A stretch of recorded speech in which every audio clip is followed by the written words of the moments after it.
খুব সুন্দর একটা ওজন কমাতে চাই, ওয়াও, এই চমৎকার প্রশ্ন। এই কথা আমিও চাই ভাই, আমিও তো প্রত্যেক দিনই খানা দানা বন্ধ করে দিয়ে আমরা বিভিন্ন রকমের ব্যায়াম ট্যায়াম করার চেষ্টা করছি, দোয়া করবেন আমাদের জন্য। তবে আমি বলবো, আপনারা যে ওজন কমাইতে চান, প্রথমে আপনি নিয়ত ঠিক করেন যে আমি আজকে থেকে ওজন কমাবো, আমার ওজন এখন 85 কেজি, আমি আর বাড়তে দিব না। এইটা নিয়তেই কিন্তু কর্ম হাসিল হয়ে যাবে।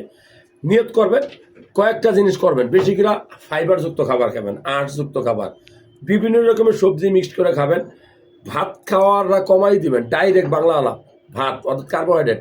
রুটি কম খাবেন, অর্থাৎ ধান এবং গম থেকে তৈরি খাবার কম খাবেন। আখ, যেমন উদ্ভিদ জাতীয় খাবারগুলো বেশি খাবেন। আপনি বিটরুট খাইতে পারেন, এটা একটা রস, আমি খাইছি একটু আগে। এই বিটরুট একটা কালারফুল খাবার, এটা রক্ত তৈরি করবে আপনার। বেশি করে আপনি যেটা খাবেন সেটা হলো ডিম খাইতে পারেন। এরপরে প্রোটিনের পরিমাণ কমাইতে হবে। এরপরে আপনি, আমি বলবো যে ওজন কমানোর জন্য রাত্রেবেলা ভাত খাবেন না, রাত্রেবেলা খাবারটা খাবেন ঠিক 8টা বা 8:30টার মধ্যে খেয়ে আপনি 1-2 ঘন্টা ব্যায়াম করে আপনি ঘুমানোর চেষ্টা করবেন। আর ঘুম থেকে উঠেই লেবুর রস, আদার রস মধুর সাথে মিশ্র করে খেলে আপনার ওজন আস্তে আস্তে কমবে। তবে বিটরুট খুব গুরুত্বপূর্ণ।